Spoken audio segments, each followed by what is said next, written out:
디모데후서 2장 1절에서 13절 말씀 중에 특히 1절에서 7절까지의 말씀을 중심으로 좀 살펴보기를 원합니다. 완두콩 신드롬이라는 것이 있습니다. 안데르센이 쓴 이제 공주와 완두콩이라는 동화에서 나온 이야기인데, 동화에 등장하는 공주가 이불 밑에 깔린 작은 완두콩 하나 때문에 불편해서 잠을 이루지 못한다라는 이야기를 하고 있습니다. 여기서 완두콩 신드롬이라는 단어가 파생이 되었는데요.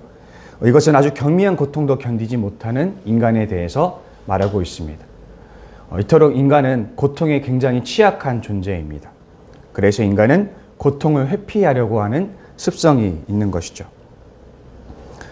어떤 유튜버가 한국 사회를 이제 평가하면서 이렇게 평가합니다.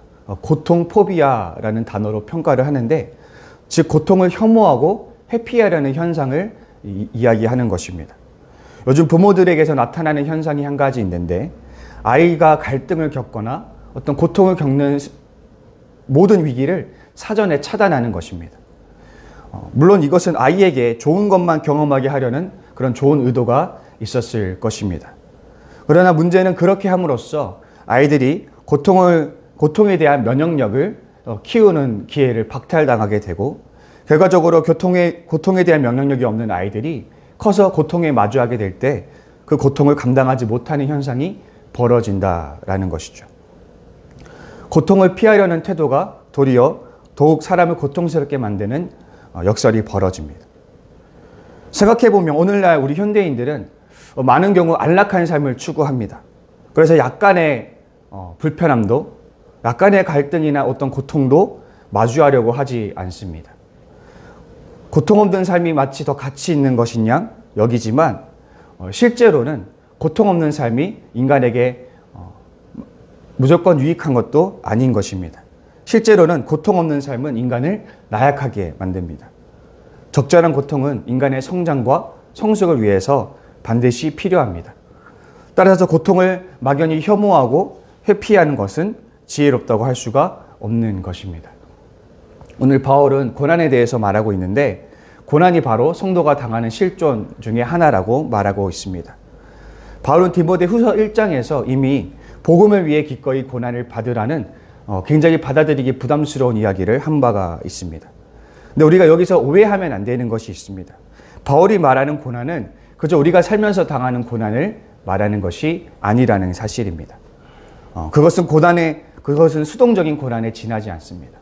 우리의 행위와는 상관없이 외부로부터 주어지는 고난, 그런 것을 수동적 고난이라고 하는데, 이런 고난은 바울이 말한 고난이 아닙니다. 바울은 분명히 말하길 복음을 위하여 고난을 받으라 라고 말하고 있습니다. 무슨 말이냐면, 복음이 아니라면 내 삶에 일어나지 않았을 고난을 이야기하는 것입니다. 예수의 가르침을 따름으로써 필연적으로 얻게 되는 고난을 말하는 것이죠. 초기 기독교인들은 예수를 믿었다라는 이유만으로 지위를 잃고 재산을 박탈당하며 또 감옥에 투옥되는 일들을 겪었습니다. 사회적인 멸시와 차별과 조롱을 받았습니다. 바울이 말하는 고난은 바로 이런 고난을 말합니다. 예수를 선택함으로써 얻게 되는 고난, 예수를 선택하지 않았으면 결코 당하지 않았을 고난을 말을 하는 것입니다. 따라서 이 능동적 고난은 피하려면 얼마든지 피할 수 있는 고난입니다. 내가 예수를 따르는 의지가 없다면 결코 내 삶에 일어날 일이 없을 고난인 것입니다. 그러나 바울은 그 고난을 피하지 말고 복음을 위해서 믿음을 위해 기꺼이 고난을 받으라고 말합니다. 오늘 바울이 말하는 고난에 대해서 함께 잠깐 살펴보자면, 바울은 고난에 대한 세 가지 은유를 가지고 고난에 대해서 말하고 있습니다. 먼저는 군인입니다. 군인은 국가의 안보를 위해서 헌신된 자로서 그 목적을 위해 기꺼이 자신의 삶을 헌납한 사람을 의미합니다. 바울이 주목한 것이 바로 이 점이죠. 바울이 말하는 군인은 자기 생활에 얽매이지 않는 자입니다. 즉 자신의 사소한 욕심이나 안위보다 목적을 더 우선시하는 사람인 것이죠. 예수님은 기도를 가르치시면서 개인의 안위를 구하는 기도보다 앞서야 할 것이 무엇인가를 가르쳐 주셨습니다. 바로 하나님의 나라와 그의 의입니다. 성도의 삶의 우선순위가 무엇이어야 하는지 예수님은 분명히 가르쳐 주셨습니다. 우리는 하나님의 나라를 이 땅에 이루기 위해서 개인의 사소한 욕심을 외면하고 포기하는 고통에 마주해야만 합니다. 두 번째 심상은 운동선수입니다. 올림픽 선수들을 한번 생각해 봅시다. 이들은 오직 올림픽이라는 하나의 목적을 이루기 위해서 기꺼이 모든 세월을, 모든 시간과 에너지를 쏟아붓습니다. 올림픽에서 금메달 23개를 획득한 수영선수 마이클 펠프스가 이런 말을 한 바가 있습니다. 나는 오늘이 무슨 요일이고 무슨 날짜인지 모릅니다. 저는 그냥 수영만 합니다. 올림픽 금메달이라는 목표를 이루기 위해서 자신의 온 존재를 쏟아놓는 것입니다. 정해진 목표 외에 다른 사소한 것에 일말의 에너지도 쓰지 않겠다라는 결연한 의지를 우리가 확인할 수 있는 것입니다. 그뿐 아니라 운동선수는 매일매일을 강도 높은 육체적 고통을 감내해야만 합니다. 그리고 지겨울이만큼 똑같은 루틴을 반복합니다. 연습하고 연습합니다. 똑같은 행동을 또 반복하고 반복합니다. 이 반복 업무를 해본 사람은 압니다. 단순한 행위의 반복이 얼마나 극심한 스트레스인지.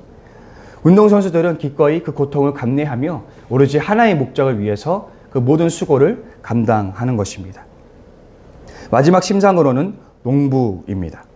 농부가 결실을 맺기 위해서는 엄청난 정성과 노력이 필요합니다. 이른 새벽에서부터 나가 하루 종일 떼양볕에 쪼그리고 앉아서 부단히 몸을 놀려야만 합니다. 그런 정성을 겨우 쏟아야 농작물은 아주 조금씩 생명의 기운을 드러냅니다. 농부는 그 느리고 느린 자연의 시간을 인내의 마음으로 견뎌야 하는 것입니다. 오늘 말했던 고통들은 다시 말하건대 살면서 어쩔 수 없이 당하는 그런 고난의 종류가 아닙니다. 내 의지로 예수를 선택하기 때문에 따라오는 고통이라는 사실을 우리가 주목해야 할 것입니다. 결국 오늘 고통의 공통점이라고 한다면 하나님의 나라를 위해서 개인의 사소한 삶을 포기하는 그런 고난의 삶을 말하고 있다고 할 수 있겠습니다. 오늘 이 바울이 복음 위에서 고난을 짊어지라는 이 메시지 앞에서 우리가 가진 고난에 대한 태도를 한번 점검해 보았으면 좋겠습니다. 이 한스 콩이라는 신학자는 평범한 일상에서 당하는 고통에 대해서 이렇게 말한 바가 있습니다. 끊임없이 반복되는 일상의 노고도 많다. 직업, 어려운 생활 형편, 불쾌한 주위 사람, 나날의 온갖 의무, 요구, 약속이라는 십자가 말이다. 오늘날 누구도 옛날의 금욕 고행자들처럼 특별히 고통을 찾을 필요가 없다.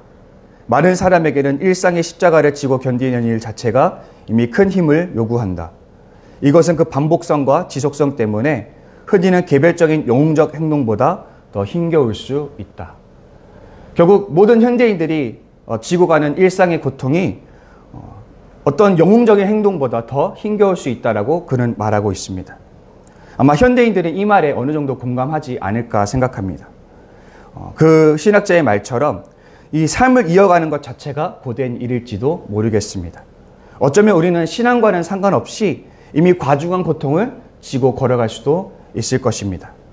그러나 성도는 여기서 그쳐서는 안 됩니다. 이런 고난은 신앙이 없는 이들도 감내하는 고통입니다. 우리가 다른 종교나 어떤 철학자들의 이야기를 들어봐도 그들도 나름 그 고통의 가치를 인정하며 그 고통을 인내하려고 하는 의지를 보여줍니다. 바울은 수동적인 고난을 더해 복음을 위한 능동적 고난을 요청합니다. 성도는 수동적인 고난에 움츠러들거나 쩔쩔매는 것을 넘어서서 예수를 위해 자발적으로 그 능동적 고난에 동참해야만 하는 것입니다. 그러나 실상 많은 성도들이 비신자들도 감내하는 그런 일상적인 수동적인 고난조차도 믿음으로 소화해내지 못하는 것이 현실이 아닐까라는 생각을 해보게 됩니다. 그런 우리에게 복음을 위한 능동적 고난에 동참하라는 가르침은 멀게만 느껴질 수도 있습니다. 내 일상의 고통도 과중할진데, 내가 살면서 당하는 고난도 소화하기가 힘들진데 우리가 어떻게 복음을 위해서 능동적인 고난에 참여할 수 있을까? 말씀을 전하는 저이지만 저 개인적인 입장으로도 참 불편하고 부담스러운 말씀입니다. 우리는 어떻게 일상의 수동적인 고난을 초월하여 예수를 위해 능동적 고난을 짊어지는 삶을 살아갈 수 있을까? 오늘 바울이 고난에 대한 권면을 주기에 앞서서 이 말씀이 먼저 주어졌다는 것을 기억하시기 바랍니다.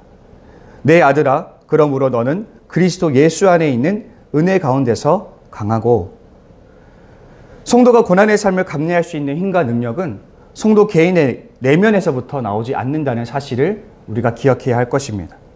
성경은 자신을 부지런히 갈고 닦는 영적 고행을 통해서 이 경지에 다다를 수 있다고 말하지 않습니다. 대신 성경은 그 모든 능력이 오직 그리스도가 부어주시는 은혜 가운데서 가능하다라고 말합니다. 이 적절한 신뢰를 생각하다가 저는 엘리야가 떠올랐었습니다. 엘리야가 열심히 하나님의 말씀에 충성하여 정말 열심히 달려나가다가 한 번은 이제 갈멜산 전투를 끝나고 나서 굉장히 상심하는 일이 있었습니다. 엘리야는 로댓나무 아래로 가서 하나님께 자신을 죽여달라고 하나님께 간청하던 때가 있었습니다. 그렇게 그가 믿음이 무너지고 영적으로 완전히 무너진 때였습니다. 그에겐 더 이상 하나님을 위해 고난을 감당할 믿음이 존재하지 않는 상태였습니다. 그때 하나님께서 어떻게 그에게 반응하셨는가 하면 하나님은 그에게 어떠한 말도 하지 않습니다. 그저 말없이 엘리야를 회복시키십니다. 그에게 잠을 허락하시고 까마귀를 통해 먹을 것을 보내주시고 그가 혼자라고 느끼지 않도록 무릎 꿇지 않은 7,000명의 존재도 보여주시고 그가 다시 달려나가야 할 새로운 사명도 보여주셨습니다. 이 엘리야를 생각하면서 저는 동시에 바울을 생각하게 됩니다. 바울도 엘리야처럼 정말 제 몸을 불사르며 하나님의 길을 달려나갔었던 사람이죠. 바울은 정말 열악한 악조건 속에서도 감사하며 기뻐할 수 있었던 비결이 바로 하나님의 은혜에 있음을 고백했습니다. 내게 능력 주시는 자 안에서 내가 모든 것을 할 수 있느니라 라고 그는 고백합니다. 그가 모든 것을 할 수 있는 이유는 그가 수많은 열악한 조건 속에서도 감사하며 자족하며 자신의 사명을 감당할 수 있었던 이유는 하나님이 능력 주실 때 가능하였다라는 그의 고백인 것입니다. 오늘 이 새벽에 그리스도의 은혜가 우리 모두에게 충만하여지기를 소망합니다. 저는 우리가 일상에서 겪는 고통들, 삶에서 당하는 무수한 고난들이 결코 가볍다고 말할 수 없습니다. 그것은 매우 고되고 힘겨운 것입니다. 그러나 예수님이 부어주시는 은혜로 말미암아 그 모든 고난을 넉넉히 이길 수 있는 저와 여러분이 될 수 있기를 소망합니다. 우리 성도님들, 우리는 고통에 취약합니다. 우리는 고통을 피하려고만 하지, 회피하려고만 하지 결코 고통을 감내하려고 하는 사람들이 아닙니다. 그럼에도 불구하고 믿는 성도로서 우리는 고통을 혐오하거나 회피하려고 하지도 않아야 하겠습니다. 일평생을 고난을 피하기 위해서 애쓰는 삶을 멀리해야 하겠습니다. 우리는 하나님을 위해서 때를 따라 기꺼이 고난도 감수하는 삶을 감당해야 할 것입니다. 바라기로는 주님이 주시는 은혜 안에서 강건하고 담대하게 고통을 정복하는 은혜가 우리 모두에게 있기를 소망합니다. 그래서 복음을 위해 하나님의 나라를 위해서 기꺼이 능동적 고난에 참여하여 그 고난을 짊어지는 정말 능력 있는 성도들, 그 고통을 능력 있게 감당할 수 있는 정말 복된 우리 성도들 될 수 있기를 간절히 소망합니다. 우리 이 시간 함께 기도했으면 좋겠습니다. 우리가 이제 11월을 이제 맞이하면서 나아가고 있는데 하나님, 우리 지제처치가 11월의 사역들을 잘 감당할 수 있도록 은혜를 더하시고 인도하여 주옵소서. 위에서 기도해 주시고 또 우리 지체들 수술 후에 회복 중에 있는 지체들도 있고 또 입원한 지체들, 아픈 지체들이 있는데 그 지체들을 위해서 기도해 주시고 또 수험생들이 있습니다. 하나님, 이제 수능이 얼마 남지 않았는데 그 남은 일정을 잘 통과해서 정말 후회 없는 결실을 맺을 수 있도록 주님 지혜 주시고 또 선하게 인도해 달라고 기도해 주시고 또 각자가 가지고 나오신 기도 제목 가지고 기도하실 텐데 우리 주기도문으로 신앙 고백하시고 함께 기도의 자리로 나아가도록 하겠습니다. 하늘에 계신 우리 아버지, 아버지의 이름을 거룩하게 하시며 아버지의 나라가 오게 하시며 아버지의 뜻이 하늘에서와 같이 땅에서도 이루어지게 하소서. 오늘 우리에게 일용할 양식을 주시고 우리가 우리에게 잘못한 사람을 용서하여 준 것 같이 우리 죄를 용서하여 주시고 우리를 시험에 빠지지 않게 하시고 악에서 구하소서. 나라와 권능과 영광이 영원히 아버지의 것입니다. 아멘.